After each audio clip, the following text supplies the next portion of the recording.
Greetings, everyone. Pete Pardo here from Sea of Tranquility. Welcome to another episode of Ranking the Albums. Thank you for spending your little bit of your Sunday here with us. And I've got in a co-captain's chair today from the UK connection, Mr. Simon Bray from Lancashire. Did I say That's that right. right? That's good. Well done. I think if I don't say it every week, I say it better, or I don't screw it up. I tend to want to do the lonk instead of lank. That's where my problem is. That's it. Yeah. The lonk and the Yeah. lank. Like. Lancashire. Yeah. Very much so.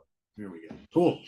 So we are doing today a Southern rock band, who I think we've covered just every other major Southern rock band on the planet that I know of, at least the ones that have enough albums to do a ranking show. And 38 Special is the band.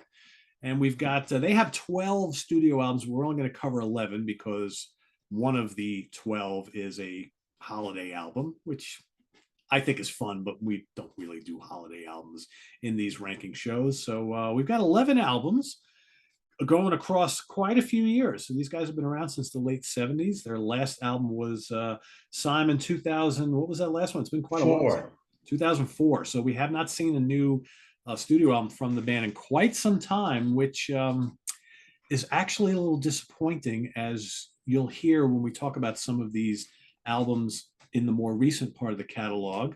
Um, well, I won't say any more because we'll get to that. So We will. we will. So got 11. We'll try to move through this as quick as we can, but we do want to talk about a bunch of these in depth. So I'll have Simon kick us off with his number 11. Oh, Peter, that's what you think. I know it's what I think. It's not going to happen. I always But before we do that, we don't rank live albums, do we? no.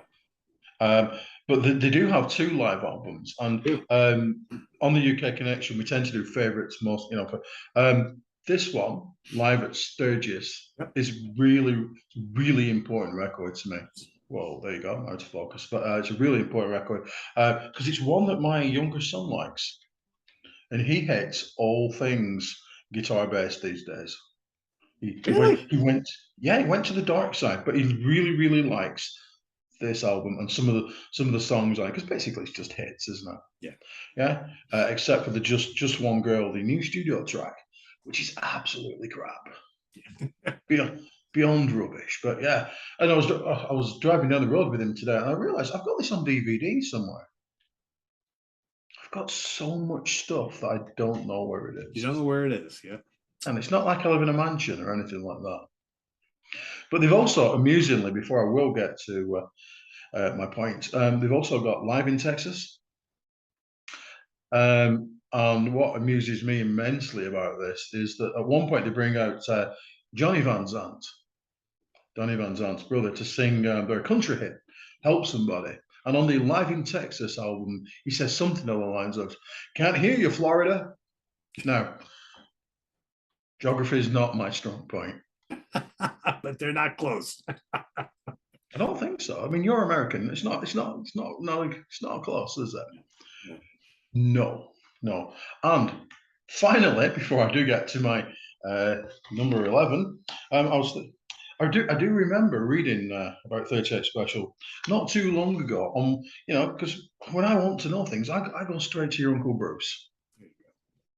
For what does Bruce wrote this in his book, What Does This Button Do? When 38 Special were touring with Iron Maiden, obviously, and Rainbow. What a weird bill. Jeez. Really is. They also toured with Sabbath as well, didn't they? Or something. Anyway, he said this, which I think really kind of encapsulates the band at that time. On the other hand, 38 Special were equipped with 5 singers. Don't remember that. One of whom was basically a mascot. I think we all know who that is.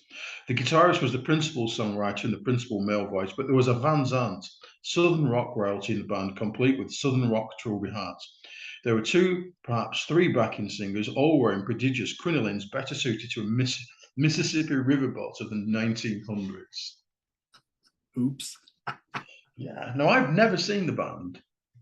They've never made it over to the UK that often.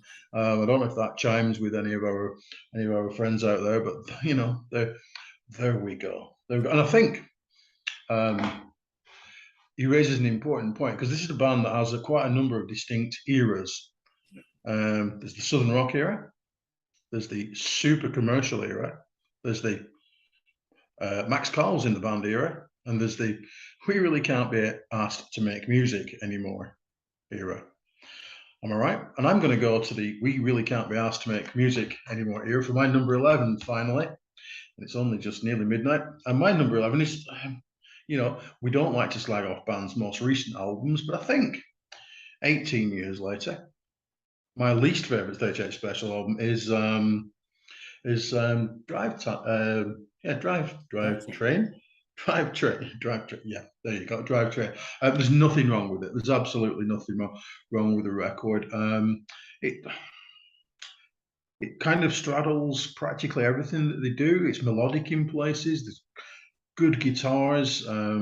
What I really don't like about this album is the sound of it. It almost sounds like Kevin Shirley's produced it. It's a bit muddy. I don't like it. There's some good songs, some good songs on it. The Squeeze, Trooper with an Attitude, that came from a film, didn't it? Which I know we've all seen. Because they've done quite a few songs from films, haven't they? Hurts Like Love. It's not a terrible record. It's just not as good, in my opinion, as everything else. It's got lots and lots of Jim Peterick co-writes, as the catalogue does, and that's always a good thing, I find. But it kind of just doesn't really sound like anything else in the catalogue to me. It's more rootsy, acoustic-y than anything else, and it's better than I thought it was. I haven't listened to this for quite a while until we said we're firming up this, and it's all right. It's just not as good as some of the other stuff. That's my number 11, Drive Train. More about that a little later. My number 11, and Simon's going to help me out with some props because I don't own the entire catalog. Bone Against Steel from 1991. Ninth album and last one with Jeff Carlisi and Max Carl. Yeah, they don't have great album covers, I have discovered either. It contains, I believe, was the last big hit for the band, which is The Sound of Your Voice. That was all over the radio here in the States in 1991. That's a terrific song. It's got the whole album's got this very early 90s production value, right? Lots of synthesizers, less emphasis on guitars, which doesn't always sit well with me. Last Thing I Ever Do got a nice Southern rock kind of raunchy feel to it. This is at a time where they're not really doing a lot of raunchy Southern rock, and half the band's not even from the South at this point. But Jimmy Gillum, that sounds like modern Skynyrd that we've come to know over the last 20, 30 years. That's always a good thing. Tear It Up Rocks has kind of like a ZZ Top feel to it, especially with the kind of weird electronic drums things going in the background. But I find the rest of the album pretty forgettable. I like Max Carl a lot. I've seen him with Grand Funk Railroad. The albums that he did with the band, for me anyway, are not among my favorites. But this isn't a terrible album. I just find about half the songs are kind of forgettable. The other half is pretty good. So for me, it's number 11. I feel like we're going to diverge here tonight. Yes, I think we're going to be very different. Yeah, that's really odd because totally cool. More of that decidedly later. Okay, so my number 10 is Resolution, which I actually think is a good album. Lots of good stuff on this. Fade to Blue is excellent. I believe that was like a hit on mainstream AC radio, whatever that is. Radio formats, nope, not my thing. Deja Voodoo, that sounds very latter period Skynyrd. Yes. And very kindly, they let Donny sing that one, didn't they? Yeah. Homeless Guitar is excellent. Miracle Man's good. After the Fire's Gone. Again, doesn't necessarily sound like the hit period or the earlier period or the Max Carl period. It's less keyboard heavy, I would suggest. And it's a really good, solid record. I remember buying this actually in London at Tower Records in London and being really pleased. And I played it absolutely incessantly. probably says something that I haven't played it much in the last decade. But it's genuinely a good record, you know, in a massive surprise. Any band that has Don Barnes and Danny Chauncey in it, the guitar work is really, really excellent. And I think that's a feature of older albums. It's just not quite as good as the other stuff. It's definitely not a Southern rock album. Definitely not. No, I don't think, I feel like it isn't. It's just a good, solid record from a time when bands of the ilk of 38 Special either weren't making them or were kind of tossing out like here's a couple of good tunes and 8 fillers. I feel like there are fewer than 8 fillers on this one. It might be a little bit too long, but 13 songs, but it's a good solid record, and it made me happy for, you know, a goodly while after it came out. That's my number 10. Yeah, I mean, I'll talk more about that when I get to both of those albums in my ranking. But I think that you're absolutely right. Those two albums don't really sound like any of the others. To me, I don't really think that's necessarily a bad thing. They're not as slick as some of the big hit albums. They're not as overt Southern rocky as the first two albums, but they are different, and I kind of dig them. But all right, I won't give too much away because I'll get there eventually. My number 10 is Rock and Roll Strategy from 1988, eighth album. So again, I've got the Max Carl stuff down at the bottom. Again, I don't dislike them. This is his first album with the band. He's on vocals and keyboards. Last album for A&M Records. You know, this period in the band's history, these are very slick kind of AOR melodic rock albums, I guess. There's not really much Southern rock here at all. Title track is a lot of fun. I like that. I don't like the drum sounds on What's It to You. In fact, I don't really like the drum sounds on either of the two Max Carl records, but some of the songs I do like. Little Sheba, it's got horns, but it rocks. It's kind of fun. I like that. I don't mind 38 Special little horns. Coming Down Tonight, Midnight Magic, nice hooks. A lot of hooks on these albums. And maybe that's something too. Those two most recent albums don't have a plethora of, you know, there's most of these albums are just hooks and catchy melodies everywhere, whereas the most recent albums maybe are lacking that a little bit. So I get that. Second Chance is this syrupy ballad, but it's a great song. I always thought Second Chance was one of their better hits of the latter part of this period. Great Max Carl vocal on it. You just hear that chorus in your head over and over and over again. Really good. Hotlanta, that's a Southern rock song. Rock and boogie, like that a lot. Chattahoochee, also, that's pretty Southern rock-ish. To me, overall, what's good on here is really good. What's not is kind of a miss for me. But again, I feel the same way about Bone Against Steel as I do with this one. It's like half the album I really like. The other half I'm just okay with. But the stuff that's good is really good. So I really can't slag any of these albums. I don't really think that there's a stinker in their catalog. They just have some albums that are a little bit stronger over top to bottom than others. But I think these two, for me, are a little spotty, but there's plenty to like here for sure. Excellent. Okay. 9? Yes. 9. Yeah. It's like I say, maths really isn't my strong point. Let's really go for it. My number 9 is Special Delivery. Yeah, let's get the controversy out of the way, shall we? It's their second album. This is a proper Southern rock album. You were saying previously about the covers not being great. Well, look at that double-headed cow. Who doesn't love that? Eh? You know it makes sense. Their early stuff came out at the wrong time, just as Southern rock became an absolutely commercially moribund entity.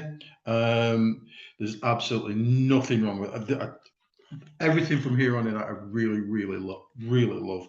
I'm a Fool for You, Turning to You, Traveling Man, I've Been a Mover. Quite a lot of female backing vocals on there. Yep. Yeah, yep. Kind of skinny in places. Who's Been Messing? What Can I Do? Can't Give Up. I've just realised I'm just reading out the song titles. It's a proper Southern rock album, but without there's no Green Grass and High Tides. There's no Boogie No More. There's no Freebird.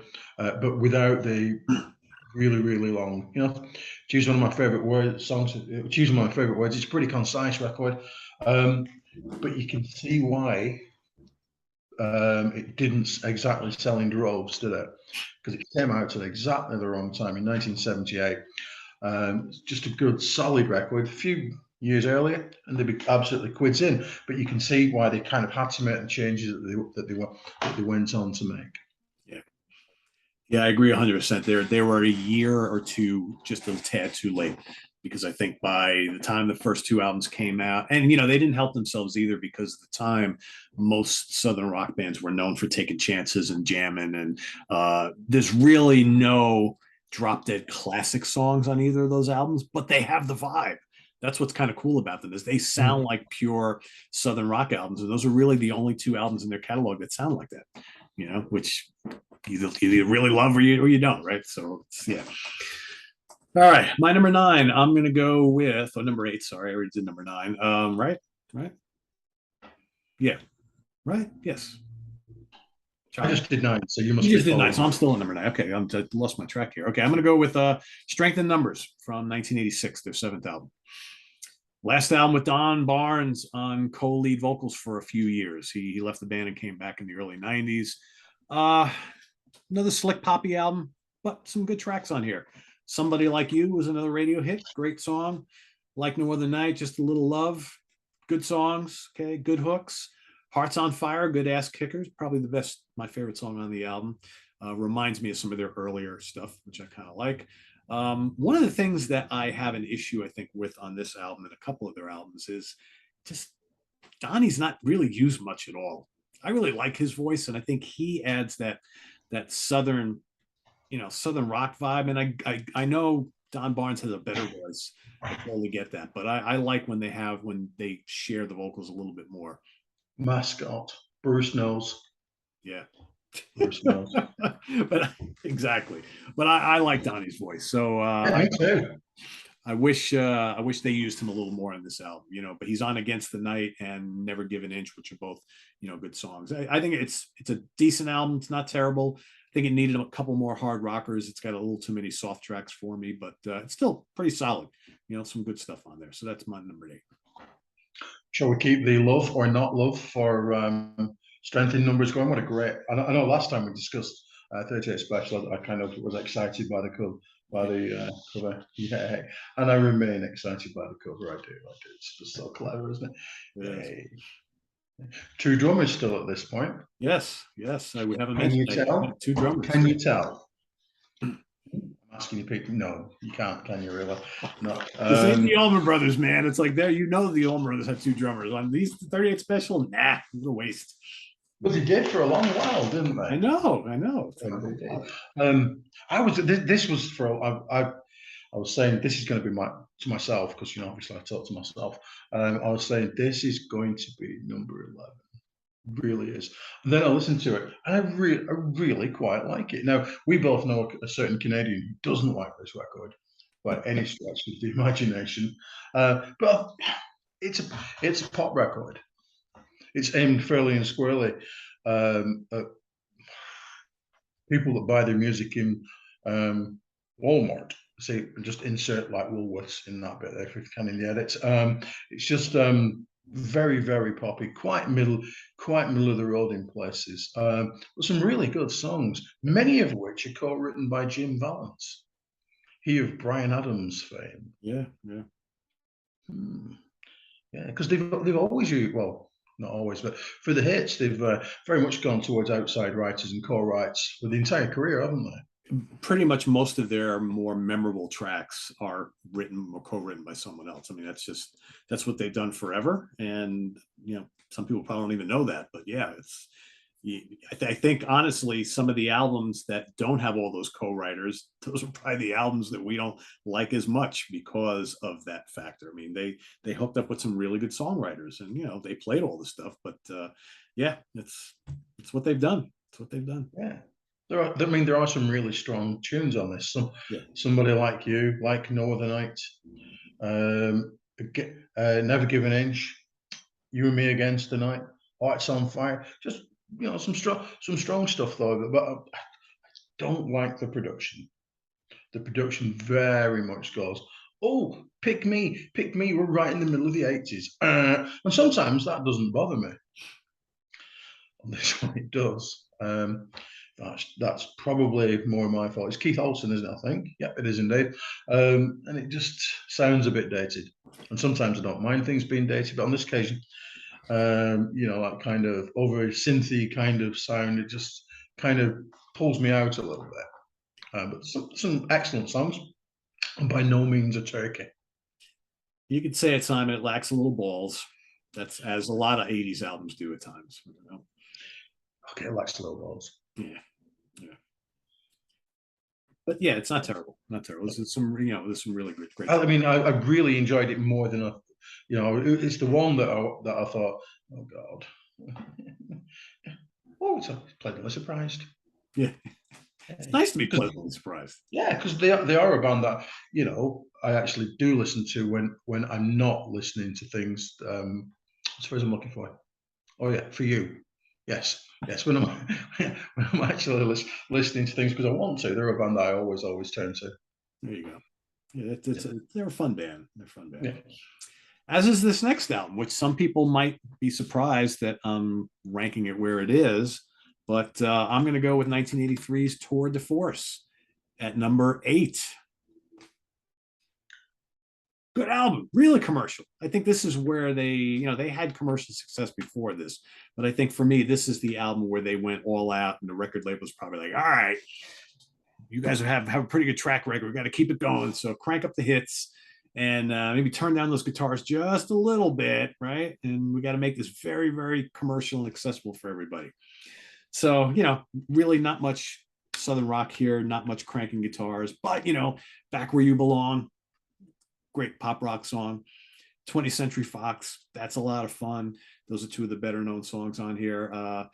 You got Long Distance Affair, another good song. One Time for Old Times, also pretty good. Production is big, bright and shiny and whatnot. And this sold a ton of copies here. This, I think, was their last, either platinum or maybe this went gold. I don't remember, one or the other. This was, I think, the last of their big sellers. But good, solid album. Good, solid album. Not one of my favorites, but I do like quite a bit on there. So number 8 it is for me. Well, more of that much later. Yeah. Okay. Yep. Yes, indeed. 7 for me is the debut album, 38 Special. Do like the cover. I do. Me too. Yeah. Make you look old and daisy, and now nearly 50 years later, 45 years later. Yeah. Although that logo is terrible. Yeah, shockingly poor. And they're the guys, you can never have enough of bands in the 70s sitting on their equipment. I feel like it's obligatory. Yes. It really is. I really do like this record. John Boynes wears a hat on the back, and you don't see that very often. No, it is a proper Southern rock album, full of good tunes. Long Time Gone, Fly Away, Play a Simple Song, Gypsy Bell. The first side is excellent. It's excellent. It's really, again, concise Southern rock. One thing that this band never does is stretch it out for a couple of hours. No, never. It's not something that they ever do. They just don't. Side 2 is nearly as good. Got to tell everybody. Got to find a woman to love. It makes sense. Yeah.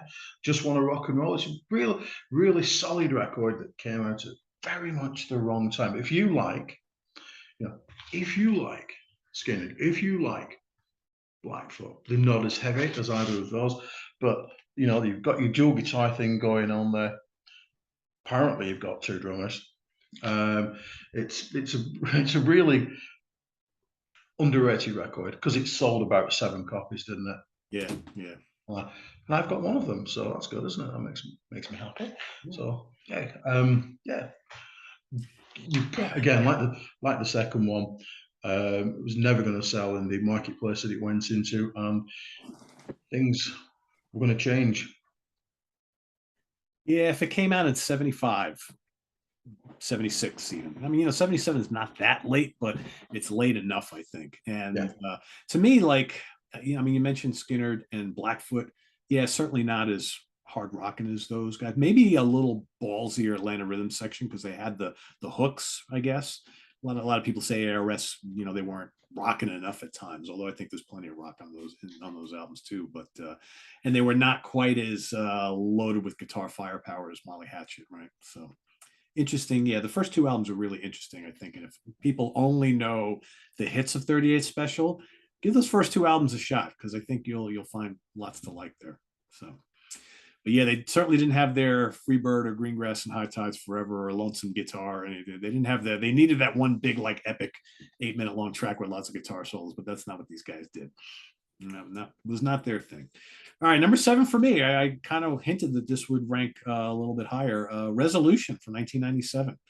10th album, first in 6 years. Jim Peterick once again on board, co-writes the bulk of the album. You got Don Barnes back on guitars and vocals. I like this album. It's a little different. Like Simon mentioned, it's a different sounding album. To me, this one sounds more like what I wanted to hear from this band as opposed to the late 80s, early 90s stuff. It's not quite as poppy. I like that. Fade to Blue, terrific, catchy, kind of Southern Rocky. Well, very Southern Rocky. Deja Voodoo, love that. Great swampy guitar licks, great vocals from Donnie. Donnie sings a bit on this album. I like that. Find My Way Back, great hook, rocks. Miracle Man, memorable as all hell. Homeless Guitar, I think you mentioned, is great. Trouble rocks. Shatter the Silence, nasty guitar riffs on that one. I think it's a strong album. Maybe a couple too many slow tunes, right? There's probably like 3 of them. I'm like, could have gotten rid of one of them.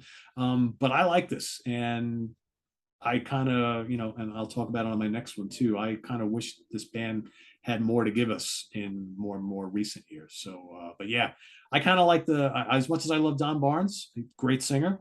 I like when you have Donnie also singing a good chunk of the songs on the album. I like when you get like half from each, or 60% Don, 40% Donnie. So, but whatever. But good album, Resolution, 97.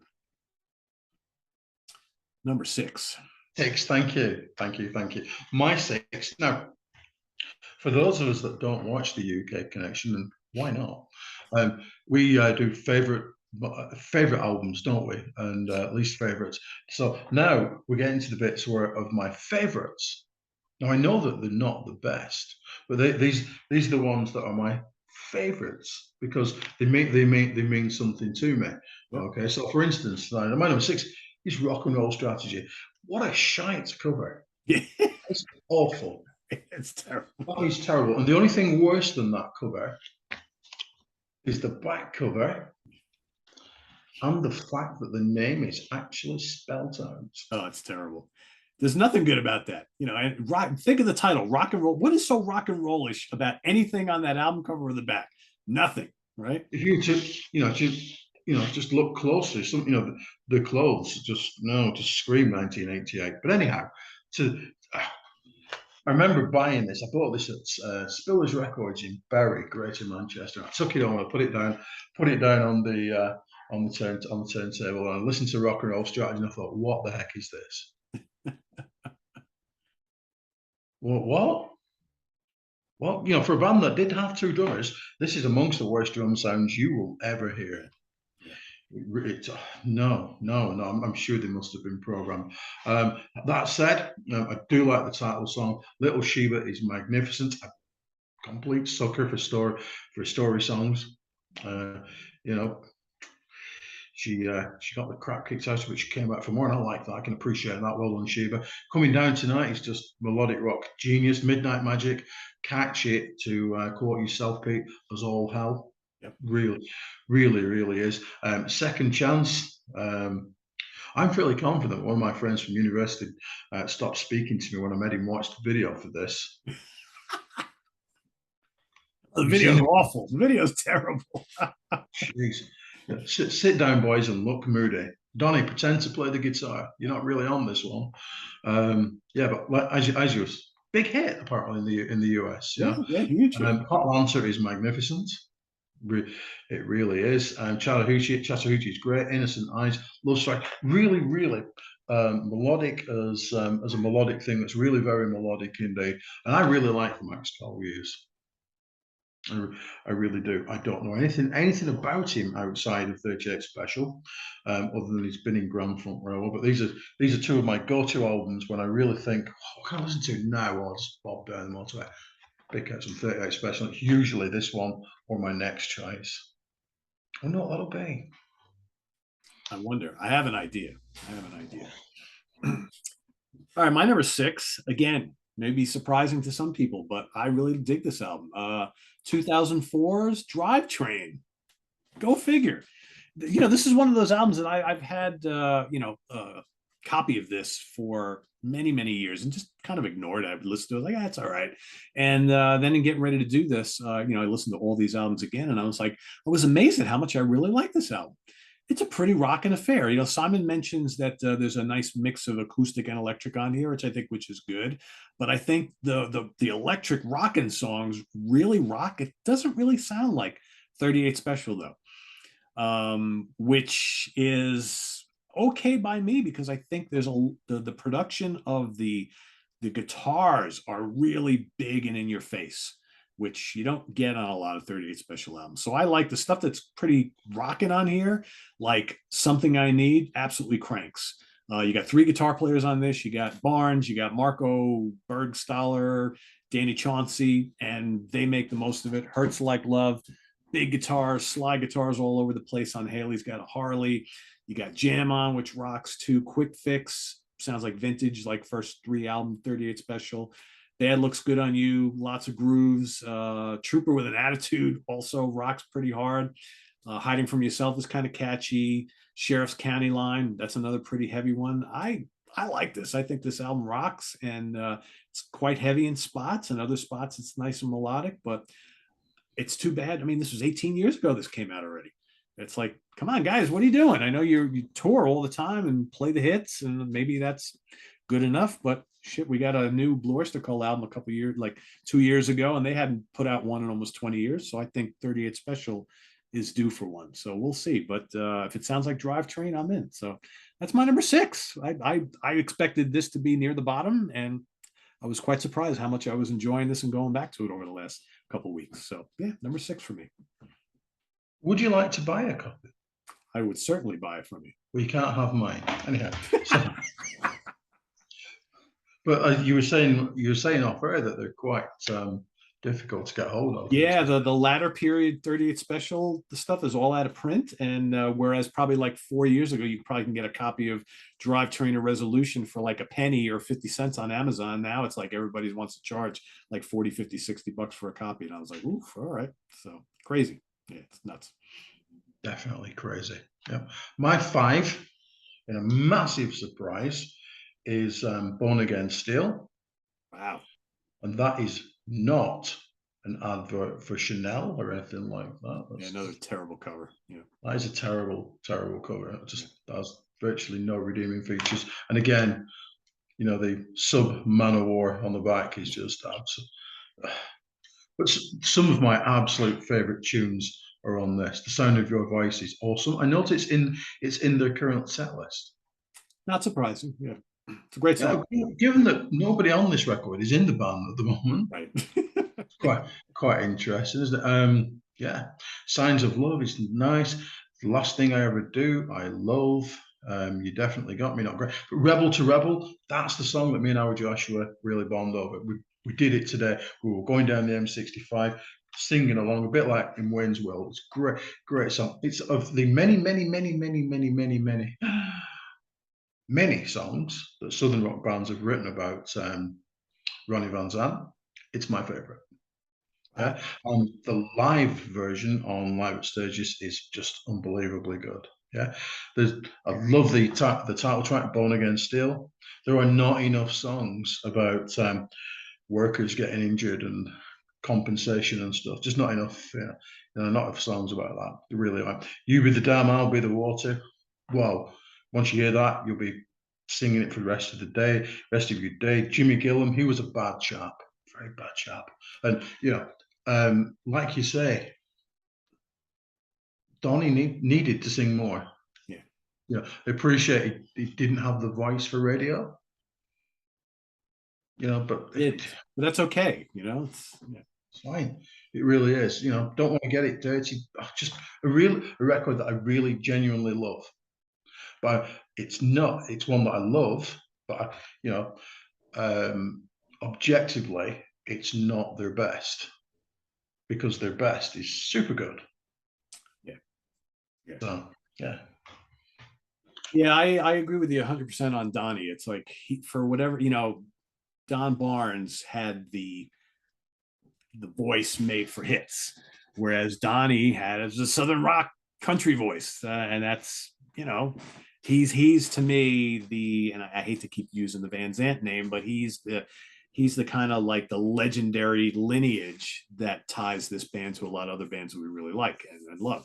So when you have him in the band and he just does backing vocals and hits a tambourine or plays a little acoustic guitar, it's like, come on. It's like, can't we give this guy a little bit something else to do, because he has a really, really nice voice. It's just he never sang a lot of the big hits. It's like, whatever.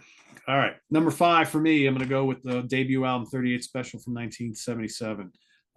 Simon basically said it all. This is pure latter period 70s Southern rock, just without the big histrionic long guitar solos and things like that. But there's plenty of good, boogie on here. Four Wheels is great. Long Time Gone, Fly Away, Around and Around. Donnie sings the whole album. He sounds really good. I like the production on here. They're still kind of finding their footing, but if you want to hear this band just playing Southern rock and without all the hits, this is a great place to start. Very, very solid album, I think, and that's my number 5. My 4, making sure I've got the right one, is... You tell what it is, yeah? Yeah. So I was expecting something different when I opened it up, but anyway, it's Rocking Into the Night. Please name many better album openers than the title track. It's just a great. Whenever I try to find them on YouTube and something, there always seems to be that seems to be the one that they find. It's a really, really it's a great tune. It's really written by Survivor, is it not? Yeah. But so many, just Stone Cold Believer. Yes, I am. I really am a Stone Cold Believer of that. Take Me Through the Night, Donnie. I want you to. Money, Honey. Yeah, just so many great stuff. So many great songs on this album. You're the Captain, Robin Hood, instrumental. Yay! Yeah.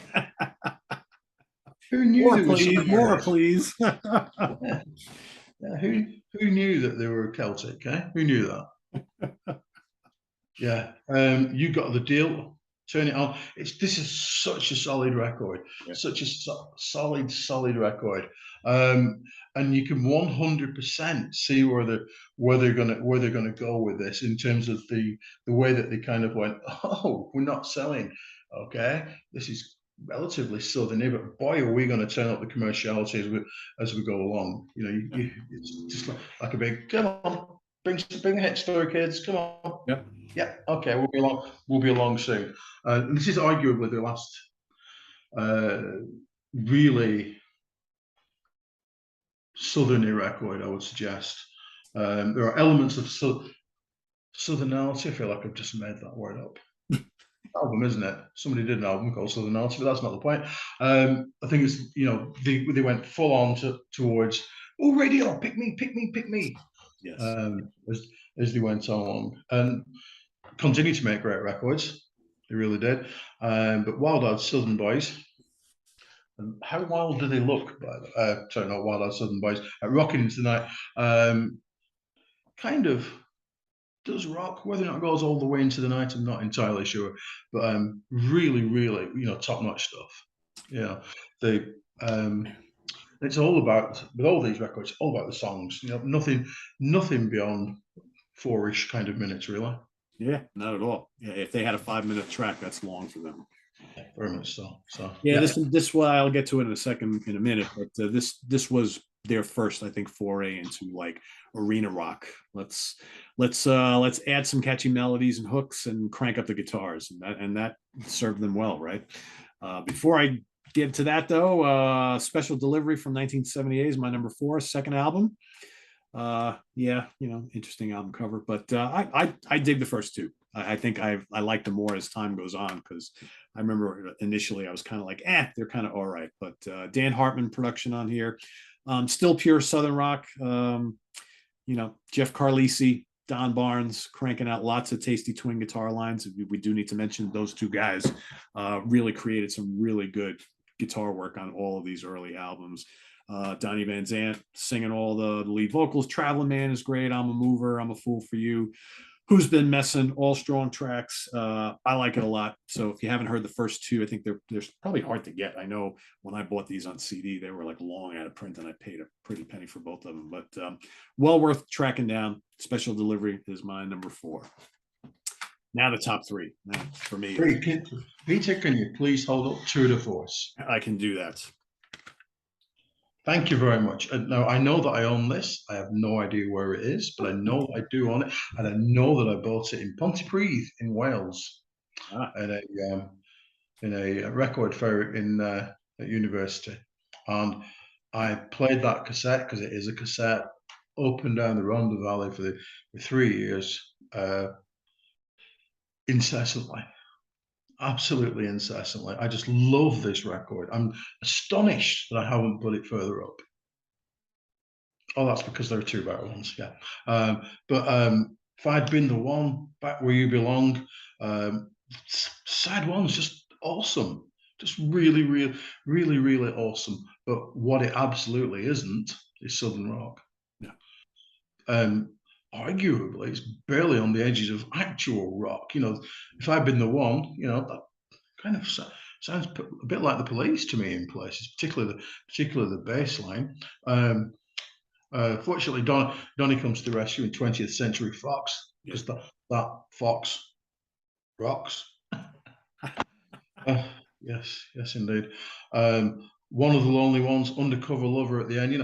There are some rockier tunes, but this is just arguably kind of like pop, not quite metal, but even before Bon Jovi and the others came along and said, we're going to really clean up. 38 kind of cleaned up, but not utterly cleaned up. And I think it was made in, was it Doraville Studios, which is where the RS came from. Yep.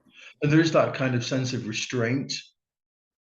You think, because they are, like you say, as I'm definitely going to go on to say on the next two, there are 2 really excellent guitarists who work really well intertwined together with each other. And you think occasionally maybe they will really, really go for it and produce that heavy metal album, which they never did. No. Yeah, no, there's nothing wrong with that. You got to follow your muse. One thing I will say though, I did kind of get into a groove of kind of buying anything that Rodney Mills produced. Anything. I'll pick that. Yep. Pick me. He worked wonders with this band. Really did. I mean, he is like integral to some of these albums we're talking about right now. Yeah. Yeah. He worked with the Allmans. He worked with Greg Allman. You just think, yay, tremendous fans. And the ARS, and you think, yep, I will have some of that. And you know what? Overwhelmingly, I thought I was really pleased with those choices. Yeah, which is unusual for me to follow a producer. Yeah, same with me. Yeah, I mean, I have a few in my listening career that I've really attached to, but I find like in more recent years, I tend to really kind of perk up at the names of certain guys and like go and look at albums that I've had for millions of years where I never paid attention to who the producers were. And I was like, oh, so he produced that one. He also did that one and those two. It's like, oh, and you kind of tie it all together. And then you start listening for the similarities in the sound of some of these things. So, yeah. Can't do that when you're streaming, can you? Not really, no. Young people. Yes. All right, before I get to my number three, you know what I think is like a really cool thing, and Simon and I have known each other for many, many years. But I always thought it was fascinating when Simon first came on board to be a Sea Tranquility writer, however many 12 years ago, whatever it was. Maybe it's longer than that. I'm losing track of time. I always thought it was really cool. It's like, wow, how cool is it? This British guy loves all this American Southern rock. I'm like, he must be like one of like three people over there who actually gives a crap about this stuff. And like Simon is really passionate about his Southern rock. I mean, you must get some looks when you're driving around the car with the windows down, cranking 38 Special or Skinner or whatever. Never warm enough for you to do that. Never. No, never that warm. But yeah, the neighbors have never said anything. Well, they're probably wondering what the hell you're listening to, but I just think it's cool. Yeah, they both these houses have been sold recently. I don't know if that's got anything to do with it. Yeah. Yeah.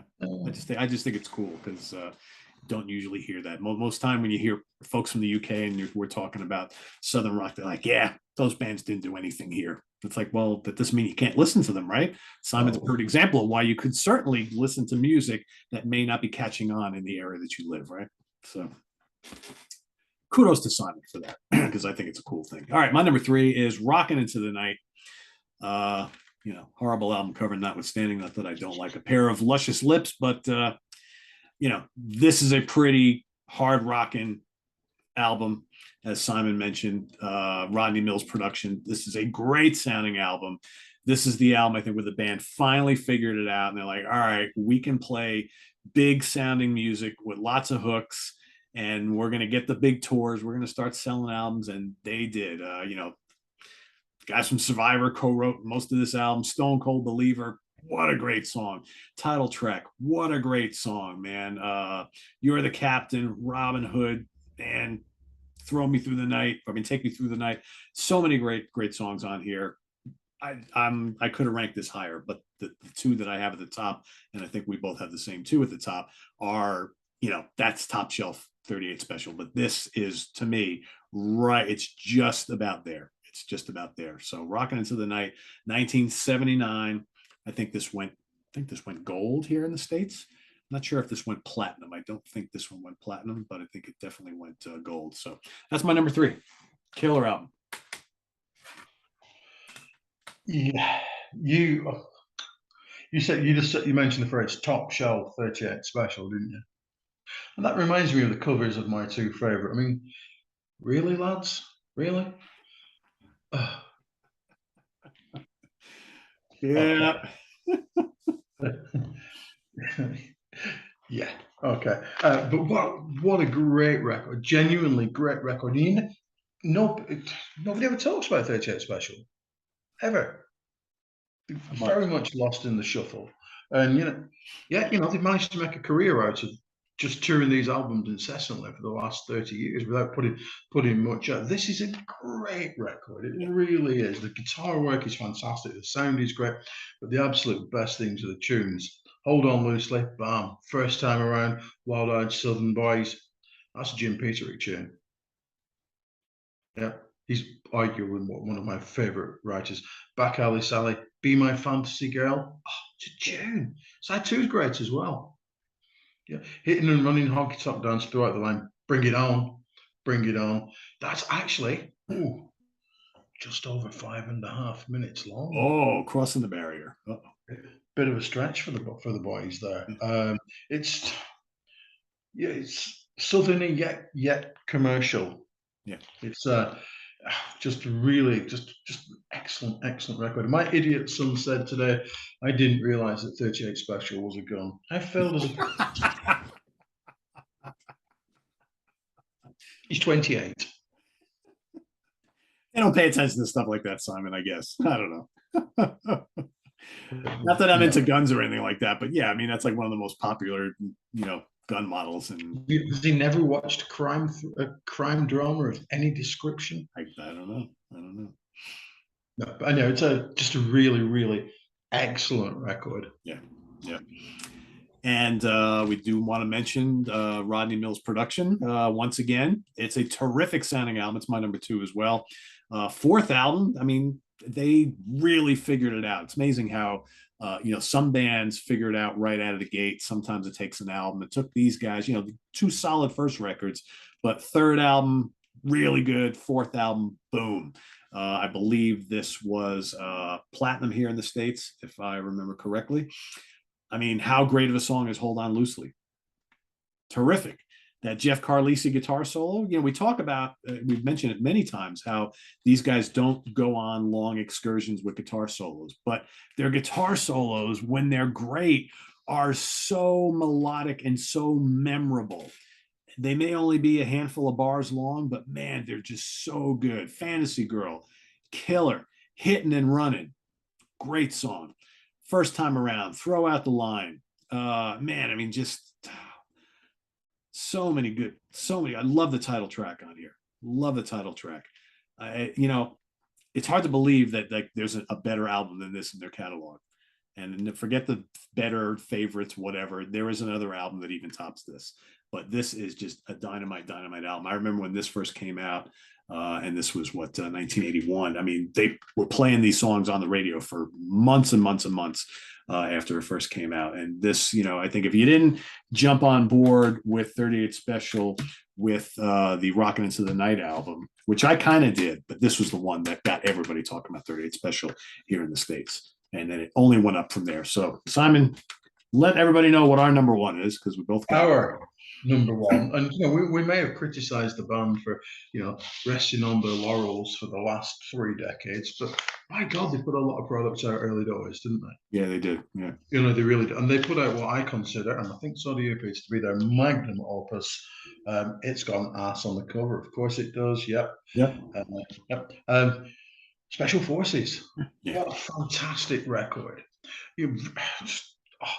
I love every moment of this song. I really do. My favorite song is Hidden Away on side 2. You Keep Running Away. Hey, great song. He could ever come up with a better riff than that. Yeah. I don't think he has. He really hasn't. Because that's who it sounds like to me. Just so much goodness on this. And as you said, Pete, you are so correct. The guitar work on this is just great. Yeah. It's not showy. I mean, it is showy because it's really good and it's intricate and all that kind of stuff. But it's not a wank fest, and I think that's what made them sell lots of records. Because you could that's just a few bars and back in because that played on the radio. And I imagine that in America it was certainly not over here. I've never ever heard them on the radio over here, not once, not ever.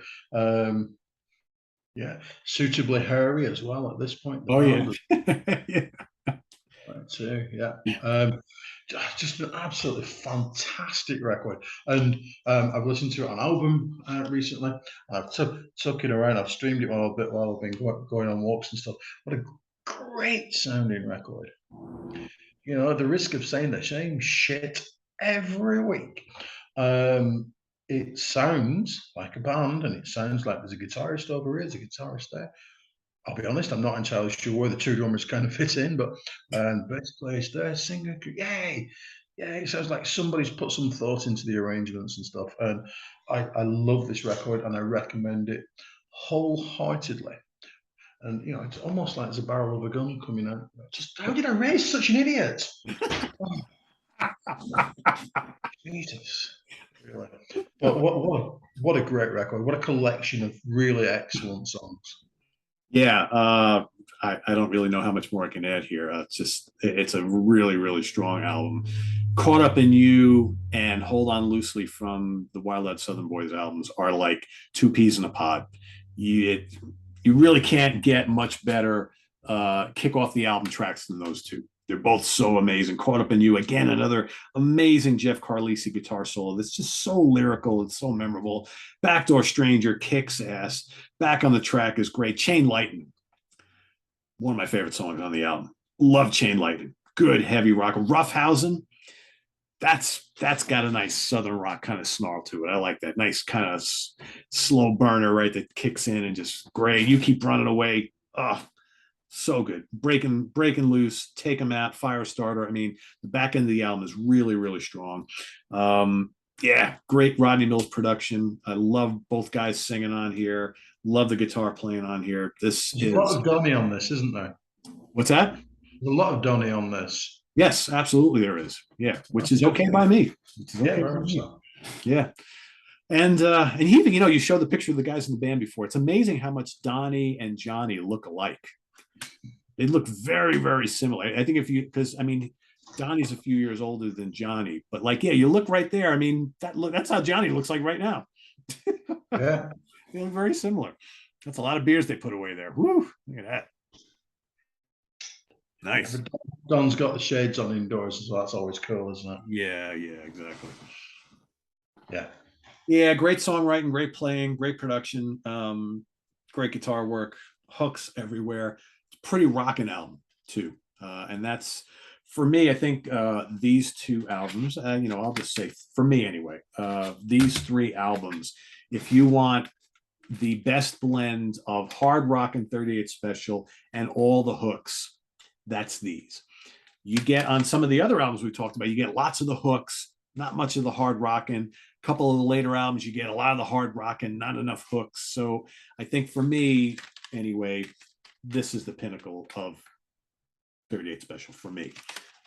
Just everything just goes right on these albums. And, whether you want to call it Southern rock or not, obviously they're from the South. They have the Van Zant elements, right? They're always going to be called Southern rock. But one thing we didn't even talk about, I was just thinking about before, hardly any slide guitars on any of these albums, and that I think is one of the keys. That you got no slide guitars, very little acoustic guitars, almost no harmonica. These are little things that you find on a lot of other Southern rock band albums, and none of that on here at all. Any of these. Yeah. It's almost as if, though, at one point, I think they were told by A&M, get some hits, or you're going back to the office jobs. Yeah, that could be. It could be. Yeah, they did. They did.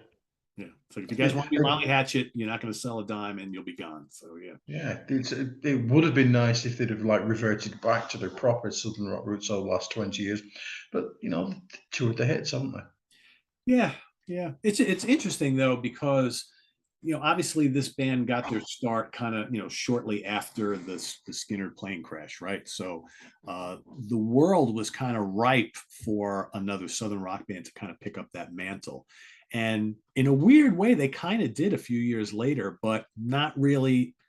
Most people didn't look at it that way because there were a lot of people I know growing up who never even considered these guys a Southern rock band because they didn't know anything about it. They're like, it's just this band 38 Special. They got all these, really hook laden rocking songs on the radio. I don't know. They had no idea that there was any kind of tie into Skinner or anything like that. Whereas, bands like Blackfoot and Molly Hatchet and the Outlaws, everybody knew there were Southern rock bands. They totally sounded like Southern rock bands. Everything about them was like the Skinner kind of playbook and whatnot. But these guys never really did that, and so they were never really looked at as like the Southern rock saviors after the demise of Lynyrd Skynyrd. So, but I don't think it mattered, right? Because they forged their own path and they were quite successful for a number of years. So that's really all that matters, I guess.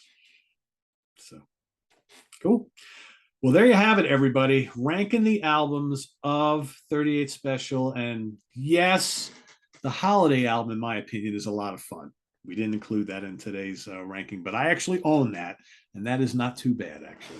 I do pull that out on Christmas every now and then, that along with the Lynyrd Skynyrd holiday one, which is a lot of fun as well. But not for the traditionalists, but whatever.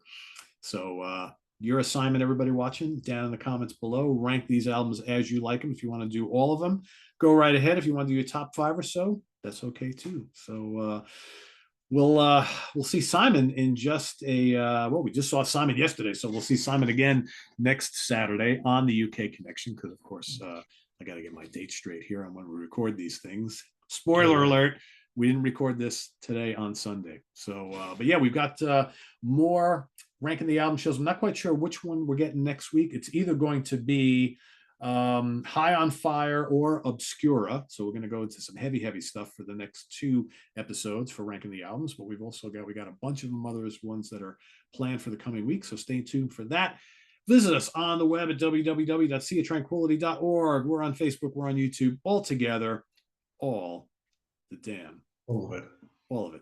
The damn time. All of it. So for Simon Bray, I am Pete Pardo. I was almost going to say Stephen Reed again, but no, he's not with us on this episode, right? He's hiding somewhere. He is after last week. Yes, he's hiding after all the the discussion of the captain and me. He's not showing his face for a little while. So poor Stephen. But anyway, thanks for watching, everybody. We'll see you soon here on Ranking the Album. Stay tuned for the Hudson Valley Squares tomorrow night. For Simon, I'm Pete. Take care, everybody. Enjoy the rest of your Sunday.